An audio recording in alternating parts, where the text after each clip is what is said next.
Pixar is about to make a lot of sequels.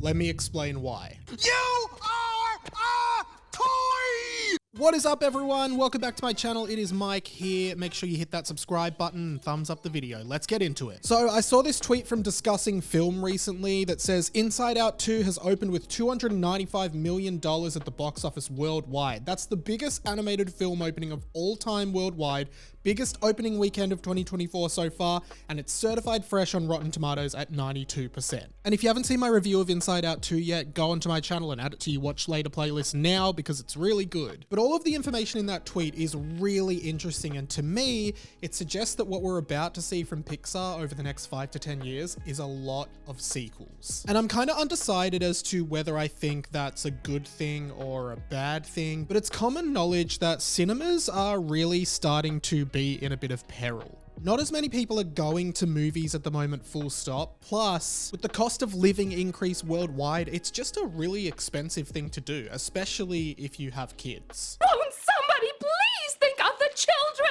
As well as that, a lot of movies now come to streaming almost within 2 weeks of being out in cinemas, especially if they're not performing well at the box office. Again, this leaves little incentive for people to go out there and go and see movies at the cinema. But one of the most reliable ways to get people into cinemas is using familiar IP. Just look at the highest grossing films from 2023. In the top 5, 4 of them are based on already existing and known brands like Barbie, Super Mario, Guardians of the Galaxy, and The Fast and the Furious. If people are familiar with the brand already, it makes it more likely that they'll go out to the cinema. And Inside Out 2 being such a big success commercially definitely drives home the message to Pixar and Disney, who we sometimes forget are businesses that are designed to make money, not entertain us, remember that, to keep making more sequels. All right, now get out there and make me some goddamn money! Of course, Pixar and Disney aren't strangers to sequels. The Toy Story franchise has now had 4 entries with a 5th on its way. I gotta say, I always hated that they made a Toy Story 4 because Toy Story 3 ended so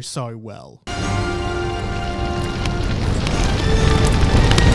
Okay, not like that. Cars also had 2 sequels, but everyone knows Cars is one of the worst Pixar movies of all time. That's just my opinion. I like to hate on Cars. I don't know why, and I apologize to any Cars fans. And in more recent years, we've had sequels or prequels to classic Disney Pixar films like Monsters, Inc., The Incredibles, and Finding Nemo. In fact, there are rumors swirling that a sequel to Finding Dory, i.e. a 3rd entry into the Finding Nemo franchise, is in the works as well. And it's difficult to see trends in the commercial viability of animated movies, but if you look at some of the most recent Pixar movies like Soul, Luca, Turning Red, and Elemental, none of them have been particularly successful. Granted, Soul, Luca, and Turning Red didn't actually have a wide release in cinemas, largely due to the major world event that was going on in 2020. Elemental was released in cinemas and had a decent run, but it didn't make a massive amount of money comparatively. But sequels are definitely a great way for Pixar to get people familiar with these brands to come into the cinemas.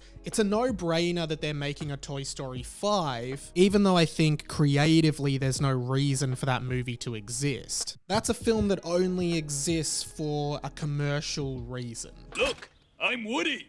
Howdy, howdy, howdy. Plus, when you make sequels to these classic films from the 2000s, millennials like me, who grew up watching these movies, also go to see them. And if they have kids, they take their kids. Think of the children. Won't somebody please think of the children? Essentially, by making sequels, you create generational fans of Pixar, which is much more commercially viable than just making an original movie. I don't think Pixar is going to stop making original movies. They have one slated for next year called Elio, but I think they will prioritize more and more sequel and franchise films. Personally, if it was up to me, I'd love to see a sequel to Monsters, Inc. They obviously put out Monsters University back in 2013-ish, and I thought that was fine, but I would love to see a proper sequel to the original movie in which Mike and Sully are reunited with an adult Boo. I think that would be a great concept, and I think it would be great if Mike and Sully got stuck in the human world as opposed to in the original when Boo gets stuck in the monster world. Put that thing back where it came from, also help me. I also see potential for Pixar to really expand the media around their existing IP in the sense of TV series. We've already seen Monsters Inc. have a spin-off series, Monsters at Work, which is set in the Monsters Inc. universe, but doesn't heavily feature Mike and Sully, who probably are more expensive characters to have in a show because Billy Crystal and John Goodman are more expensive voice actors. It's kind of the best of both worlds because, again, it exists in that universe, but it doesn't cost as much money.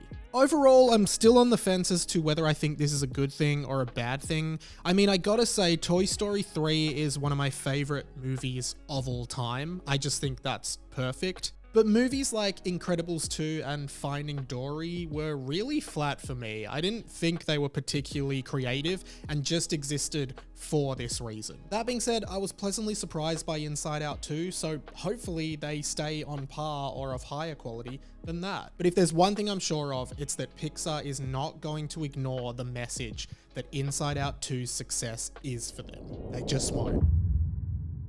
Hey, thank you so much for watching my video. I've got a bunch of videos like this on my channel and I cover all things pop culture. So please give my channel a subscribe, a comment, and if you want to support me, head to the Patreon, patreon.com/RadioMike. Thank you to all my Patreon supporters over the years. I'm in a new era. I'm trying to grow something. So please jump on board and check out my videos. I know you'll love them. My name's Radio Mike. This has been The Inside of My Mind, and I'll see you in another video.